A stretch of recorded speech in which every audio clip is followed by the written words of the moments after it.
오늘 저희가 준비한 깊이 있는 탐구 시간에 오신 것을 열렬히 환영합니다. 특히 오늘은 평생교육원에서 여행 인문학, 교양 강좌와 수강을 앞두고 계신 청취자님을 위해서 저희가 아주 특별히 맞춤 제작한 프리뷰 시간입니다. 네, 맞습니다.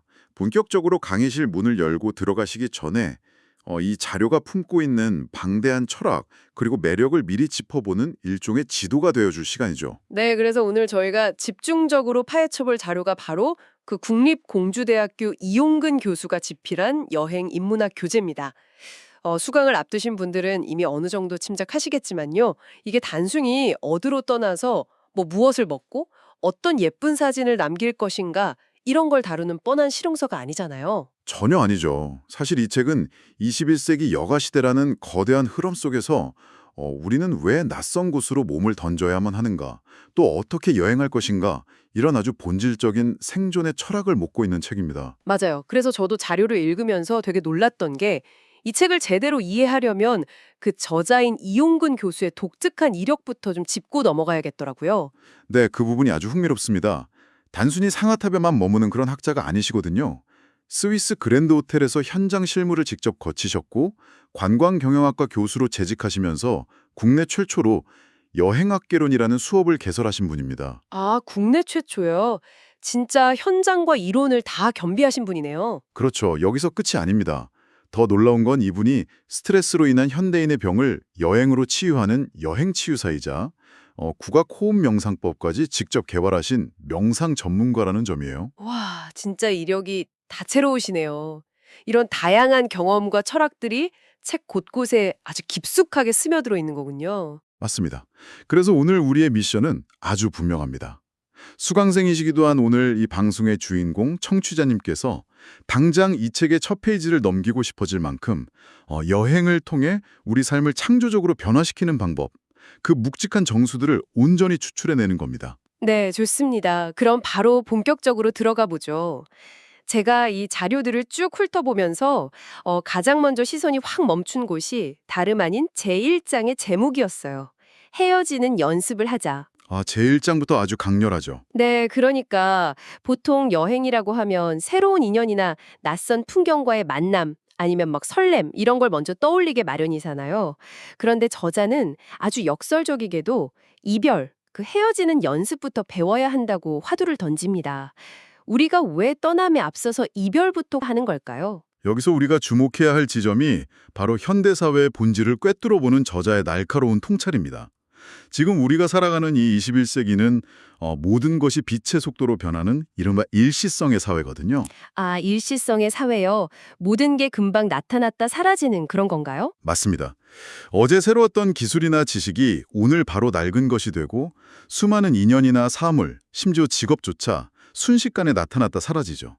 과거 농경사회처럼 태어난 곳에서 평생을 살면서 익숙한 것들과 영원히 함께할 수 있는 시대는 이제 완전히 끝났다는 겁니다. 아, 듣고 보니 정말 그렇네요.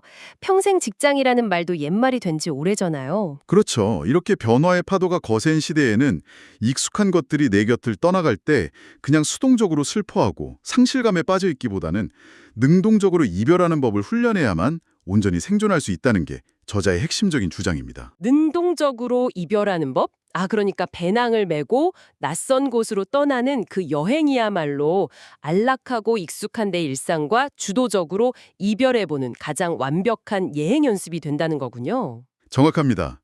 여행이 단순히 쉬러 가는 게 아니라 삶의 주도권을 쥐기 위한 이별 연습인 셈이죠. 와, 벌써부터 여행을 대하는 태도가 완전히 달라지는 기분인데요. 그 책을 읽다 보니까 이별의 과정에서 우리가 필연적으로 마주하게 되는 감정에 대한 아주 흥미로운 대목이 있었어요.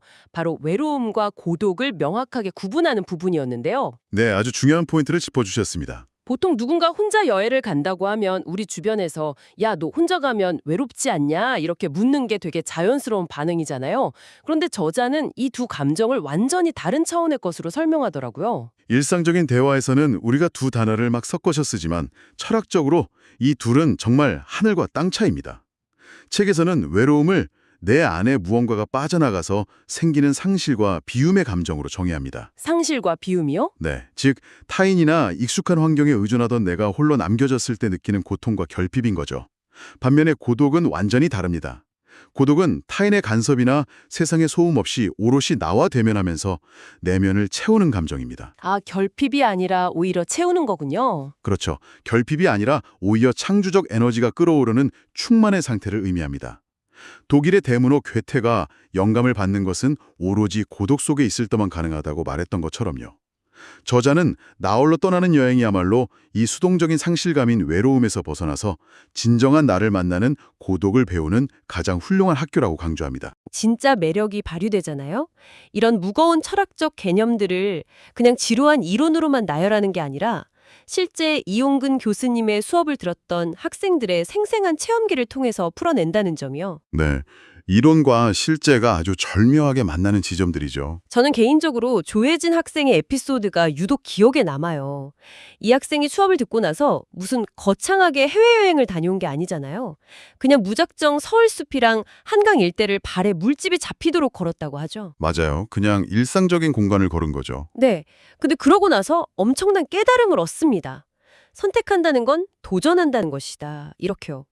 저는 그냥 걷는 게 아니라 물집이 잡힐 때까지 걸었다는 그 물리적인 감각 그 자체에 되게 주목하게 되더라고요. 물리적인 감각, 아주 예리한 지적이십니다. 머릿속으로 아, 걸어야지 하고 생각만 하는 관념의 세계에서 벗어나서 내 몸으로 직접 부딪히고 통증까지 겪어내는 어떤 사건의 세계로 넘어가는 그 순간의 짜릿함이 느껴졌달까요? 그 지점이 바로 책이 말하고자 하는 핵심적인 전환점입니다. 관념의 세계, 그러니까 우리가 이미 알고 있는 안전한 경계 안에서 머리로만 세상을 이해하려 들면요. 우리는 결국 타인이 정해놓은 정답이나 사회적 기준에 종속될 수밖에 없습니다. 남들이 다 가니까 가는 명소, 남들이 먹어야 한다고 해서 줄 서는 맛집, 이런 것만 찾아다니게 되는 거네요. 그렇죠. 하지만 조혜진 학생처럼 물집이 잡히는 고통을 기꺼이 감수하고서라도 경계 밖에 사건의 세계로 직접 나아가는 순간 우리는 비로소 스스로 문제를 해결하고 결과에 책임지는 독립적인 주체가 됩니다. 물집이라는 고통조차도 스스로 선택한 결과이기에 성장의 밑거름이 되는 거죠. 아, 듣다 보니까 고독 속에서 스스로 사건을 만들어내고 경계를 넘나드는 사람, 이런 사람을 책에서는 제2장을 통해서 호모 비아토르라고 부르잖아요. 네, 호모 비아토르, 여행하는 인간이죠. 결국 우리가 앞으로 어떤 여행자가 되어야 하는가, 이 질문에 대한 해답이 이 단어 안에 다 들어있는 것 같습니다. 호모 비아토르는 라틴어로 길 위의 사람, 여행하는 인간이라는 뜻인데요. 이 대목에서 참 흥미로운 건 인류의 진화와 여행을 연결짓는 저자의 아주 거시적인 시각입니다. 진화와 여행이요? 어떻게 연결이 되나요? 인간이 만약에 누군가 이미 만들어 놓은 문명이라는 울타리 안에서 배부르고 안락하게만 살아간다면 그건 동물원 철장 안에서 사육사가 주는 먹이를 받아먹는 동물과 다를 바가 없다는 겁니다. 와, 그 비유가 되게 뼈를 때리네요. 동물원의 동물. 진정한 의미의 살아있는 인간은 아는 세계, 즉 익숙하고 안전한 일상에서 벗어나서 전혀 모르는 미지의 세계로 기꺼이 그 경계를 넘어가야 한다는 것이죠. 그래야 진짜 인간답다는 거군요. 맞습니다. 그렇게 자신만의 고유한 삶의 방식을 창조해내는 것. 그것이 바로 우리 유전자에 깊이 새겨진 생존 본능이자 인류 문화를 발전시켜온 핵심 원동력이라는 설명입니다. 그 말씀을 들으니까 이 호모 비아토르의 철학이 가장 극적이고 현실적으로 드러난 대목이 딱 떠오르는데요. 다름 아닌 이용근 교시의 실제 자녀교육법에 대한 이야기였어요. 저 이거 읽으면서 속으로 진짜 감탄을 거듭했거든요. 아, 그 두 아드님 이야기 말씀이시죠? 네, 요즘 같은 한국 사회, 특히 입시 경쟁이 어마어마하게 치열한 환경에서 기성세대에 뻔하는 교육 방식을 따르지 않으셨다는 게 정말 놀랍습니다. 좋은 대학 보내려고 아이들을 좁은 교과서나 학원 뺑뺑이에 가두는 대신에 그 두 아들 험난한 등반 여행이랑 걷기 여행으로 키우셨더라고요. 부모 입장에서는 결코 쉽지 않은 선택입니다. 그러니까요. 자식이 힘든 길을 걷게 놔두는 게 부모로서 얼마나 큰 불안에 견뎌야 하고 또 큰 용기를 필요로 하는 일인지 짐작조차 하기 어렵습니다. 하지만 그 교육의 결과가 보여주는 바는 대단히 명확하죠. 산의 정상을 향해 오르거나 기나긴 길을 걸으면서 아이들은 누가 대신해 줄 수 없는 육체적 한계와 고통을 스스로 이겨내게 됩니다. 그리고 매 순간 자신의 의지로 발걸음을 떼는 법을 배우게 되죠. 맞아요. 특히 그 첫째, 규영이의 에피소드가 인상적이었던 게 그렇게 걷고 여행하는 과정 속에서 누가 시키지도 않았는데 스스로 국악에 대한 엄청난 열정을 발견해내잖아요. 여행이 일깨워준 내면의 소리인 거죠. 결국 자기주도적으로 진로를 고민하고 준비해서 국립국악중학교에 진학했다는 이야기를 읽고 나니까요. 여행이라는 것이 인간을 어떻게 수동적인 부속품이 아니라 자기 삶의 주도권을 쥔 능동적인 주인으로 만들어내는지 이보다 더 명확한 사례가 있을까 싶었습니다. 이것을 조금 더 큰 맥락에서 연결해 본다면 교육의 본질, 나아가 우리 사회가 개인을 길러내는 방식에 대해 아주 묵직한 질문을 던지는 겁니다. 학교나 사회가 규격화된 부속품을 찍어내는 공장이 되어서는 안 된다는 확고한 철학이죠. 네, 완전히 공감합니다. 이와 맞닿아 있는 맥락에서 책 속에 등장하는 또 다른 학생, 박인영 학생의 에피소드도 아주 날카로운 통찰을 제공합니다. 중학교 시절 그 반의 그푼이 무려 왕따를 즐기자였다고 하죠. 아, 저 그 문장 처음 봤을 때 제 두 눈을 의심했어요. 교육 현장에서 그푼이 왕따를 즐기자라니 자칫하면 오해하기 딱 좋은 문장이잖아요. 표면적으로만 보면 충분히 오해할 수 있죠. 하지만 그 이면에 담긴 의미는 타인을 배척하거나 괴롭히라는 뜻이 전혀 아닙니다.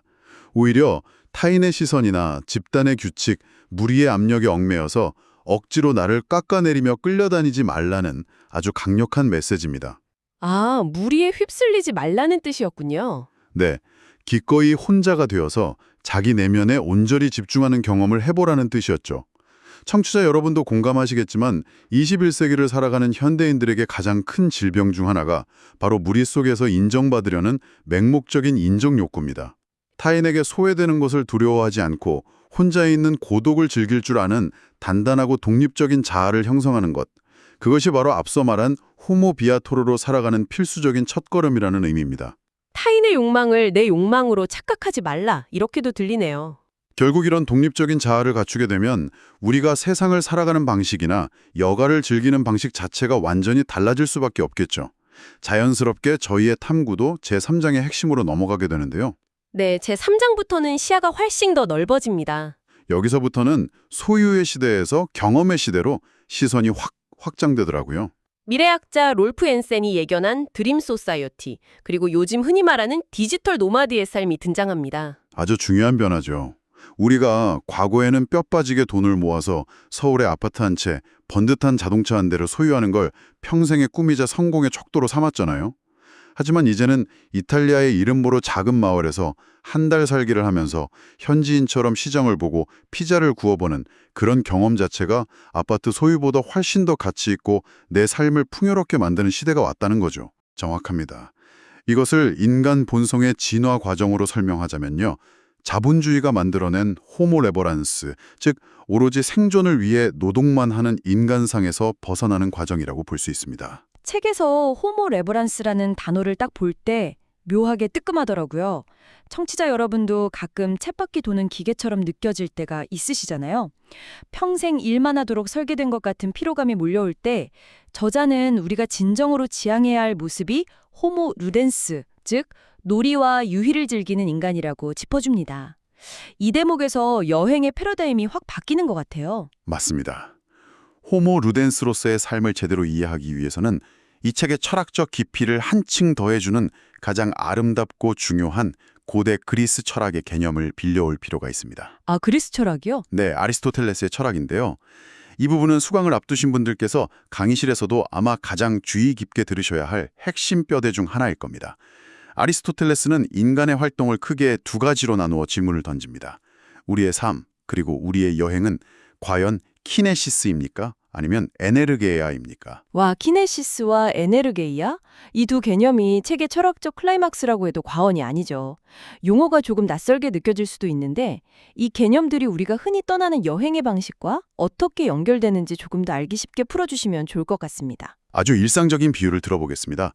현대사회가 우리에게 강요하는 방식은 대체로 키네시스적 삶입니다.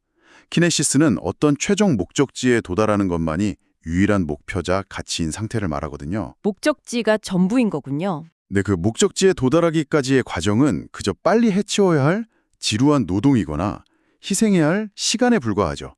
결과만 훌륭하면 그만이라는 철저한 성과주의적인 태도입니다. 이것을 여행의 방식에 대입해보면 우리가 흔히 말하는 관광이 됩니다. 아, 관광이요. 유명한 랜드마크에 가서 점 찍듯이 인증사진만 딱 남기고 남들이 짜놓은 빡빡한 일정표를 숙제 해치우듯이 돌아다니는 수박 겉핥기식의 이동 말이죠. 와, 들으면서 뜨끔하시는 분들 되게 많으실 것 같아요. 사실 저 역시도 금쪽 같은 휴가를 가서 오늘 여기까지 무조건 봐야 해 이러면서 숙제하듯이 돌아다닌 적이 되게 많거든요. 휴식이 아니라 또 다른 형태의 업무처럼 느껴질 때가 있잖아요. 그렇다면 에네르게이아는 그거의 완전한 대척점에 있는 개념이겠네요. 그렇습니다. 에네르기아적 삶은 최종 목적지에 도달하는 결과 그 자체보다 그곳을 향해 걸어가고 있는 지금 이 순간의 활동, 그리고 과정 자체에서 충만한 기쁨과 의미를 느끼는 상태를 뜻합니다. 과정 자체가 목적이 되는 거네요. 바로 그겁니다. 이것이 저자가 강조하는 진정한 의미의 여행입니다. 설령 비가 와서 계획했던 목적지에 도달하지 못하거나 길을 완전히 잃어버린다고 해도 결코 실패한 여행이 아닙니다. 길을 잃고 헤매다가 낯선 골목에서 만난 우연한 풍경, 비를 피하려고 우연히 들어간 작은 카페에서 마신 커피 한 잔의 여유, 걷고 숨쉬는 그 순간순간이 이미 완전한 목적의 실현이 되는 상태, 그것이 에네르기아의 본질입니다. 목적지에 닿지 않아도 과정 자체가 이미 완성이라는 말이 참 낭만적이면서도 되게 철학적인 깊이가 있네요. 이 에네르게이아의 철학을 머리가 아니라 삶 자체로 완벽하게 체화해낸 아주 놀라운 학생의 사연이 책 후반부에 등장하잖아요. 네, 16학번 일회용 학생의 이야기죠. 네, 군대를 제대하고 나면 보통은 남들보다 뒤처질까 봐 불안해서 막 서둘러 복학하고 스펙 쌓기에 매진하잖아요. 그런데 이 학생은 그 불안을 다 뒤로 하고 스페인 산티아고 순례길에 800km를 훌쩍 떠났다는 대목에서 진짜 감탄했어요. 그 산티아고 순례길이라는 게 사실 끊임없이 걷는 육체적 고통의 연속이거든요. 철저하게 자신과 대면해야 하는 에네르게이아적 과정의 극치입니다. 그런데 더 중요한 것은 그 길을 묵묵히 다 걷고 돌아온 뒤에 이 학생이 보여준 태도입니다. 맞아요. 돌아와서 내가 800km를 걸었어 하면서 엄청난 영웅다움에 늘어놓거나 대단한 성과를 막 자랑한 게 아니었잖아요. 그냥 아주 평범한 일상으로 복귀했죠. 아침에 일어나서 밥 먹고 학교 가고 잠자고 자기가 좋아하는 대금을 부는 똑같은 일상이요. 평범한 일상으로의 복귀지만 내면은 완전히 달라져 있었죠. 네, 그런데 그 지루해 보일 수 있는 일상 속에서 프랑스 철학자 들레즈가 말한 차이와 반복의 철학을 온몸으로 깨닫게 됩니다. 겉보기엔 매일 다람쥐 쳇바퀴 도는 똑같은 반복 같지만 그 반복 속에서 매일매일 아주 미세하게 달라지는 새로운 차이를 발견하는 경지에 이른 거예요. 일상을 여행하는 시선이 생긴 겁니다. 어제 부른 대금 소리랑 오늘 부른 대금 소리의 미세한 떨림이 다르고 어제 본 학교 가는 길의 나무와 오늘의 나무가 다르다는 걸 스스로 인식하는 것. 이 학생의 깨달음이야말로 여행을 일상처럼, 일상을 여행처럼 살아간다는 이 책의 궁극적인 메시지를 가장 아름답게 보여주는 최고의 사례가 아닐까 싶습니다. 정말 완벽한 요약이십니다. 결국 저자가 수강생들과 독자들에게 전하고 싶은 핵심은 비행기를 타고 멀리 낯선 나라로 떠나는 공간적 이동만이 여행의 전부가 아니라는 사실입니다. 지극히 평범하고 지루하게 반복되는 나의 일상조차도 낯선 여행자의 시선으로, 갓 태어난 아이의 맑은 눈으로 새롭게 바라보며 매일 새로운 의미를 찾아내는 시간여행, 즉 스스로 일상여행자로 거듭나는 것이죠. 일상 여행자 참 멋진 말이네요. 그것이야말로 다가올 미래의 이 여가의 시대를 살아가는 21세기 인간이 취할 수 있는 가장 창조적이고 지혜로운 삶의 태도일 것입니다. 네, 오늘 저희가 이 긴 시간 동안 함께 나눈 방대한 이야기들이 결국 곧 평생교육원 강의실에서 만나게 되실 여행인문학 교양 강좌의 아주 튼튼한 뼈대이자 매혹적인 예고편이 되었기를 진심으로 바랍니다. 우리는 왜 일시적의 시대에 무수한 이별을 훈련하며 타인의 시선에서 벗어나 고독을 즐기고 목적지가 아닌 걷는 과정 자체를 즐기며 미지의 세계로 나아가야 하는가? 아주 본질적인 질문들이죠. 이 질문들에 대한 깊고 짜릿한 해답들이 교재 곳곳에 그리고 다가올 교수님의 열정적인 강의 속에 한가득 준비되어 있습니다. 청취자 여러분, 벌써부터 빨리 책을 펴보고 싶고 첫 수업이 막 기다려지지 않으신가요? 이 뜻깊은 프리뷰 시간을 마무리하면서 곧 강의실로 향하실 그리고 각자의 일상이라는 여행을 계속해 나가실 청취자 여러분께 아주 깊은 여운을 남길 만한 도발적인 질문을 하나 던지고 싶습니다. 오, 어떤 질문인가요? 책 속에 인용된 아주 아름다운 일화가 하나 있는데요. 어느 왕국에서 웅장한 왕궁을 짓기 위해 아주 멀고 험한 길을 거쳐서 거대한 거울을 운반하고 있었습니다. 그런데 도착을 코앞에 두고 실수로 그만 거울이 산산조각 나버리고 말죠. 건축가가 깊은 절망에 빠져서 쓸모없어진 조각들을 다 내다버리라고 지시할 때 누군가 옆에서 가만히 이렇게 말합니다. 어쩌면 거울이 깨져 있기 때문에 더 아름다울지도 모릅니다. 거울이 깨져 있기 때문에 더 아름다울지도 모른다. 와, 참으로 많은 것을 생각하게 만드는 문장이네요. 흔히 우리는 완벽하게 계획된 여행, 단 하나의 오차도 없는 매끄러운 산만을 성공이라고 믿어 의심치 않잖아요. 금 하나 가지 않은 완벽한 거울만에 고집하는 것처럼요. 그렇습니다. 지금 이 방송을 듣고 계신 여러분, 혹시 여러분의 인생이라는 길고 예측 불가능한 여행 속에서도 완벽하게 세워둔 계획이 산산조각 나버리거나 길을 완전히 잃어버려서 깊은 절망에 빠졌던 순간이 있지 않으셨나요? 하지만 조용히 눈을 감고 지난 여정을 돌이켜보십시오. 네. 예상치 못하게 길이 어긋나고 엉뚱한 골목으로 헤매어 들어가서 눈물을 흘렸던 바로 그 꿰진 거울 같았던 순간들이 모여서 역설적에게도 지금의 여러분을 세상에서 가장 아름답고 고유한 스토리를 가진 사람으로 만들어준 결정적인 성장의 순간은 아니었을까요? 정말 오래도록 마음에 품게 될 아주 깊은 통찰입니다. 완벽한 여행이라는 강박을 훌훌 내려놓고 내 손에 쥐어진 깨진 조각들을 가만히 들여다볼 때 비로소 남의 것을 흉내내지 않은 나만의 특별한 모자이크 작품, 나만의 진짜 여행기가 완성되는 것이겠죠. 오늘 저희가 정성껏 준비한 프리뷰 시간은 여기까지입니다. 곧 시작될 평생교육원 강의실에서 그리고 여러분의 매일매일 이어지는 일상이라는 맞선 여행지에서 눈부시게 짜릿한 지적 모험과 충만한 에네르기야를 경험하시기를 진심으로 응원하겠습니다. 오늘도 저희와 함께 깊이 있는 탐구의 길을 걸어주셔서 감사합니다. 내일의 일상도 멋진 여행이 되시길 바랍니다.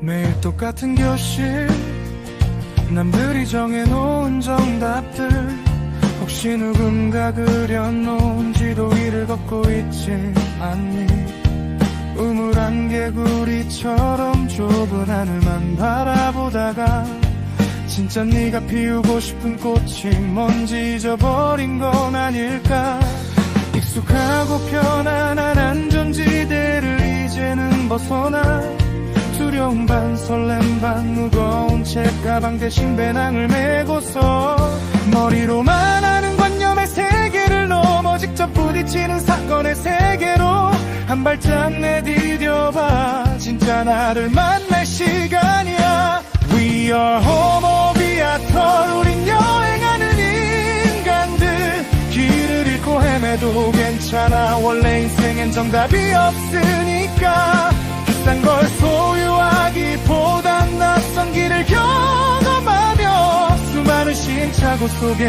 나만의 해답을 찾아가는 거야 만남이 있음 언젠가 이별도 있는 법 익숙한 것들과 쿨하게 헤어지는 연습을 해봐 혼자 걷는 길이 때로는 외롭고 막막하게 느껴져도 그건 텅 빈 외로움이 아니라 널 채워주는 창조적인 고독일 뿐이야 조금 아프고 힘들어야 새롭게 성장할 수 있는 걸 네 안에 숨겨진 무한한 잠재력 디나미스를 깨워봐 이상한 나라의 리스처럼 미지의 세계로 용기를 내 완벽하게 알지 못해도 괜찮아 그냥 내질러 보는 거야 We are homo viator 우린 여행하는 인간들 길을 잃고 헤매도 괜찮아 원래 인생엔 정답이 없으니까 비싼 걸 소유하기보단 낯선 길을 경험하며 수많은 시행착오 속에 나만의 해답을 찾아가는 거야 갑자기 비가 오고 발에 아픈 물집이 잡혀도 그 모든 시련의 조각들이 모여 네 인생의 눈부신 모자이크가 돼. 남과 비교하는 경쟁은 멈추고 오직 어제 나와 경쟁해. 목적지만 쫓지 말고 걷는 지금 이 순간을 즐겨. 에네르게이야.